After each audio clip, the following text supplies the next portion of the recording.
Today's video is an extension from our first video about the 2024 Personal Journeys stimulus material. Today, I have written two short pieces for you. So, disclaimer right from the start, these are not complete pieces. I wanted to keep the video nice and brief and just make my point. But they illustrate the way in which we can use the material well. As a result of that, the first piece that I've written shows some pretty common traps that some students fall into when they misunderstand this task as being, I have to show the stimulus material all throughout my piece. In saying that, the first piece is not terrible. I don't want you to look at it and think, okay, this is awful and there's nothing that I can learn from this. It has some really bright spots to it. But the whole idea of this video is that you see the difference between being very overt and just putting the stimulus material in our writing because we think that's what we should do versus someone who uses the stimulus material. And that's what the second piece does. I want you to consider all of these things as you're drafting your own pieces and think about how you can use these things for your own benefit. Let's dive in with the first piece. I still remember the nerves and anticipation from that first week here at school. It was like another world was opening up in front of me. Small, timid and afraid, I never thought I could become one of the older kids. So, not a terrible opening. It throws us right into a context. We have a writing from the first person. I still remember the nerves and anticipation, so it's throwing us right into a context that we can begin to understand as readers. I really like that start of the third sentence. Small, timid and afraid. I never thought I could become one of the older kids. So it's got some things about finding my way. It's a pretty good start. Those who walked around in blazers and just seemed to be totally different, like butterflies flapping their wings in an adult world while us caterpillars stayed curled up in our cocoons of the junior school area. Now, this is where you're seeing that trap that I talk about, where students look at, say, Stimulus 3, the longer written stimulus material, and they take the metaphor and they just go directly with it. Okay, I'm going to talk about caterpillars and butterflies and so on. And it's just that little bit too obvious. It's a little bit, over the top and overt, where there are other ways we could use that idea of evolving rather than just saying, the little people are caterpillars, the bigger people are beautiful butterflies, which is exactly what the material was saying. Still, as I mentioned before, not awful, by any regards, and I do want to say that I'd much rather a piece be like this than be completely off task and off topic and not getting to the title at all, which was Finding My Way. It has been quite a journey and I am lucky to have found my way. So you can see there that obviously in writing this, I've been very overt in using the exact same language. I want to be careful here in saying I am not giving you the advice, hey, because it's called Personal Journeys, you should never use the word journey. Or because the title was Finding My Way, you should never say that in your piece. But again, just like with the rest of the stimulus material, there has to be a balance there. And if you're using those words all the time, it means that you're not expanding your thinking. It means that you're just saying, I know I have to write about journeys. I know I have to write about finding my way. So I'll just say exactly that over and over and over again, which obviously we want to go further then. It wasn't always easy. In fact, there were some really hard times in year 9 and 10. But I knew that if I stuck to a plan that I'd eventually find my destination. So there's a synonym there for finding my way with finding my destination. Okay, we might look at that, depends on how you look at it. You might think, I like that, it works well. You might look at it and think, they're basically just re-saying the title. It also does say that there were really hard times, but it doesn't examine that in any further depth. If you think about the fact that you're going to be assessed on your ability to explore ideas, there's a huge difference between a student that says, there were hard times, but I found my way, as opposed to someone who talks about what those hard times were, how it shaped a person, how those obstacles actually helped them feel a sense of accomplishment when they did find their way. Huge difference there in the exploration of ideas. We're not there just to identify or just say things that are just clear and black and white. There were also times more recently when it felt like I was standing on the edge of the future. So if you've watched the stimulus video that I would encourage you to watch before you watch this one, you'll notice that I talked about with the visual I really like that idea of the feet being on the edge of the picture. And so I use that with standing on the edge of the future. I think that's really good use of the stimulus material. I think it's a really good encompassing of the idea of it, that this person has all these things out in front of them. So this paragraph off to a positive start. With 1,000 options all around me. All right, that's okay. It's not saying arrows pointing in different directions. It's taking that stimulus and doing something with it. With all of the directions I could go, I was caught up in a whirlwind that left me tired and confused. Sometimes when we're looking to find our way, having too many options makes things difficult rather than making them easy. And so this is all a little too convenient here for my liking. And when I say that, what I mean is that this is what would hold a piece like this from being one of the better pieces that your teacher or an assessor might read, in terms of it's just making the thinking really, really obvious. As I said before, I'd rather things be too obvious than not there at all. But if we're really looking to challenge ourselves and be a little more sophisticated in the way that we go about it, having things where we say, when we're finding our way, having too many options makes things difficult. It's really sort of at the baseline of exploring ideas, because it's just really repeating some pretty simple things that have been said in the stimulus. I think the trick is to just pick a direction and put your head down and go for it. There's no right answer, so why get worried about which direction is best? All I know is that the last 2 years have been going great, given that I've just put one foot in front of the other and trusted myself along the journey. So this isn't brilliant writing by any stretch, but it is purposeful with what it's trying to say. One foot after the other, bringing in that idea of the feet from the photo. All right, that we have this idea of how do we go about journeys and how do we find purpose. It is in line with the stimulus and the title. As the point of this first piece is to show you, though, that whilst it does the job, there are things it could do a lot better. But how do I know that I'm going in the right direction? I don't. But even if I do find myself on the wrong path, I won't worry. Part of life is understanding that finding our way is all about accepting that we become new people as the days pass, and that we can't change yesterday, so we may as well work on becoming a better version of ourselves today. So a clear reference there to stimulus 1, and that's all well and good. And some other thinking there. Now this is where this piece finishes. And as I said, this is not a complete piece. It's just to illustrate a point. What I would say about it, when you look at it overall, I'd say that, there's some ideas there. We may as well work on becoming a better version of ourselves, putting one foot in front of the other. There are a range of ideas. How sophisticated those ideas are, not enough to really push this piece into that higher range of marks that we might be aiming for. There is some interesting expression. There is some pretty clear reference to the material and not really going much further than that. The other point that I'd like to make about this for you is to think about why this student, if we pretend that there is a student that had written this piece, then it wasn't just me, why would this student choose the format and the structure that they have? What does that actually help them achieve? Because what that means to us is that really we've got a first person, someone speaking in the first person, but there's not a whole lot underneath that. It's someone reflecting on their time at high school, which is okay, but I don't see a whole lot else coming in behind that in terms of why has this person written this? It really seems like someone has written this just to reiterate the stimulus material, which, we need a stronger purpose than that.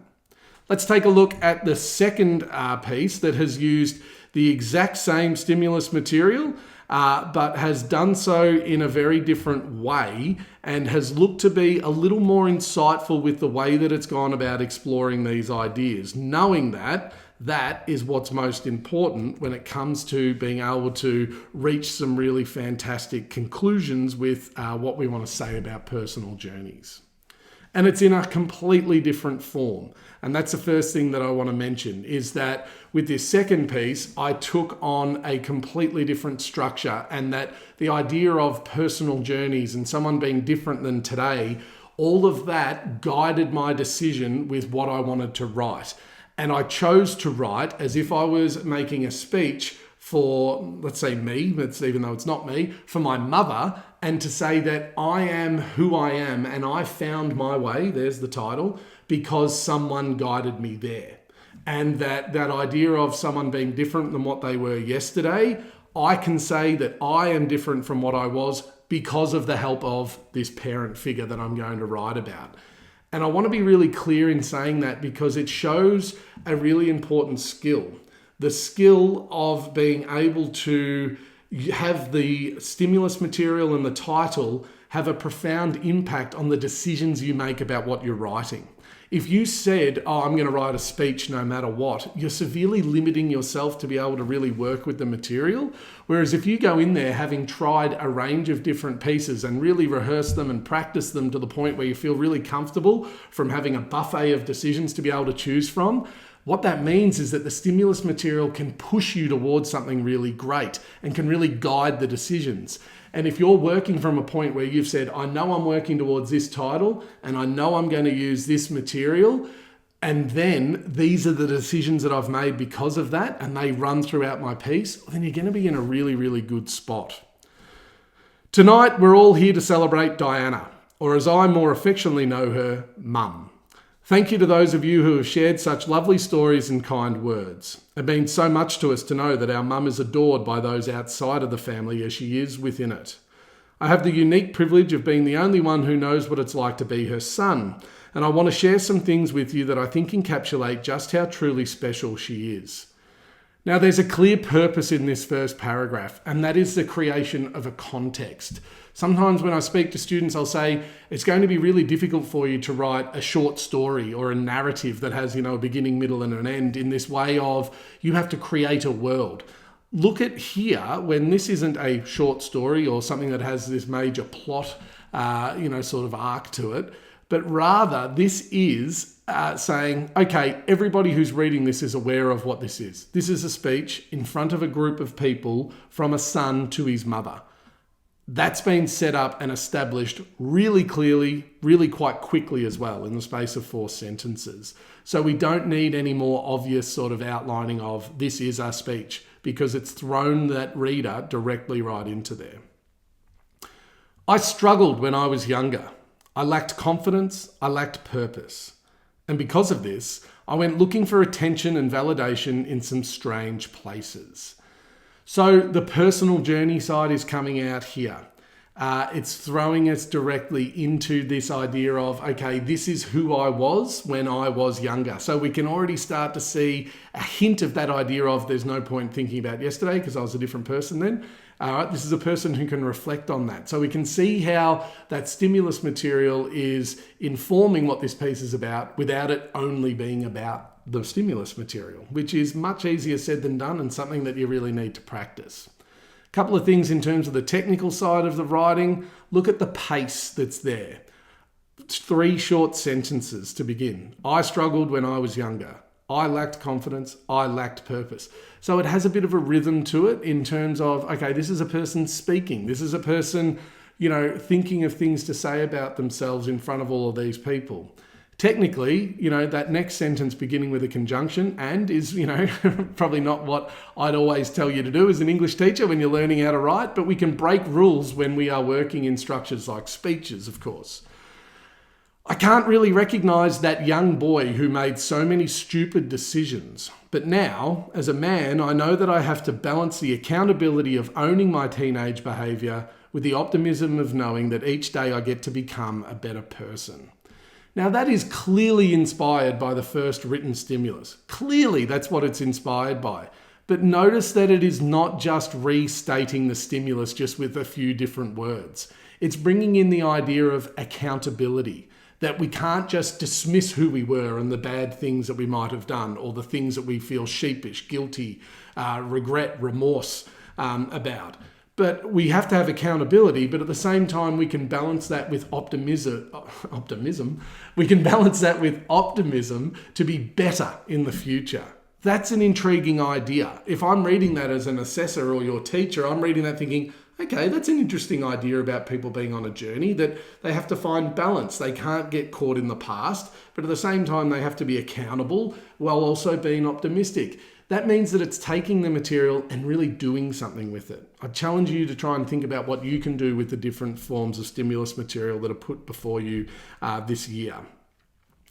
An example of this lies in how I treated Mum through those turbulent years. I said things and I did things that I'm not proud of. But she never lost hope that I would become who I am today. A little bit of caterpillar going on there, isn't it? This idea of, okay, I was small, I was doing bad things, and I evolved and I became a better person. But we don't need to hit our reader over the head with saying, oh, I was a bit like a caterpillar, now I'm a beautiful butterfly. We can still talk about people evolving, growing, maturing, which is still showing signs of that stimulus material. A stronger and more content adult that is thankful every day for being blessed with such a supporter and guardian. And now this is where coming into the title is really, really important. Because like I said, it's all well and good to be able to touch on the stimulus material, but remembering that that's not what the task is. It's not, oh, didn't this student do great things with the stimulus material and that's all. We must use the title. And so I never want to lose sight of my overall big idea, my overall purpose here.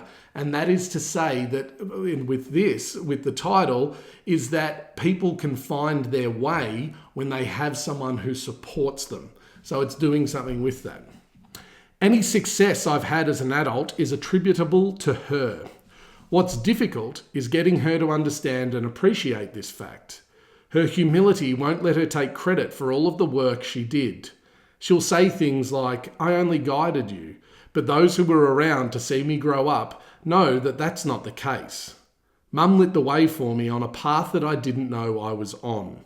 When I doubted myself and lashed out at the world, she quietly reassured me that everything would work out. And so we have these clear ideas again about finding my way, all right? Lit the way for me on a path I didn't know. So that's an interesting idea, isn't it? This idea that sometimes we're on a journey and we're not even aware that we're on it. Sometimes we don't understand that people were lighting the way for us until we've grown up and we can actually appreciate that, wow, I was in a dark spot and there was someone who was lighting the way for me. There's a range of thinking going on here that really makes this piece, superior to the first one. By no means perfect, but definitely really thinking and showing a range of thinking here. So tonight, I'm so glad that we can celebrate her success in helping me become the man I now am. So again, the stimulus material has worked for this idea of boy becoming man, okay? Younger person, troubled, becoming content and successful. All right, there's this idea of evolution that's clearly being inspired by that.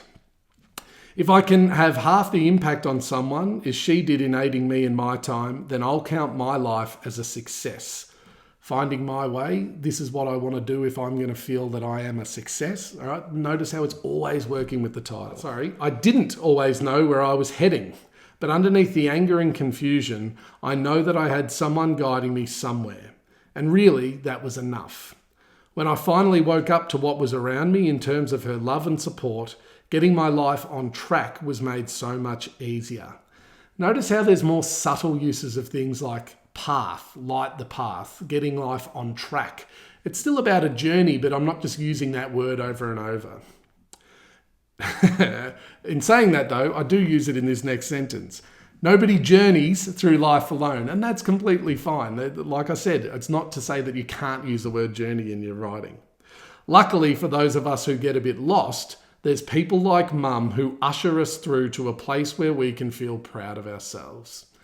And so just to really reiterate that point, a place where we can feel proud of ourselves, finding my way. That's taken a different approach to what many people might have done, which is if they see finding my way, they might think, well, I've got to write about me and what I did to find my way. It's brought in this idea of, well, when we find our way, sometimes it's with the support of other people. Really opening it up. I'd encourage you to take a look through those. They are there for you to be able to think about how we use the stimulus material and how we use it to help get to deeper ideas, not just to tick a box and say, yes, I've mentioned and I've referred to them. Thanks so much for watching this video. Please have a look through the rest of the videos on our channel and leave comments, ask questions, and do all those things that you can do to help yourself further. If you have found this really helpful, we think that you'd really benefit from taking a look at the lab, where we have a range of other videos and resources to help you across all areas of Year 12 English. There's a link in the description to help you get on board with that, and hopefully we'll see you in there. Until next time.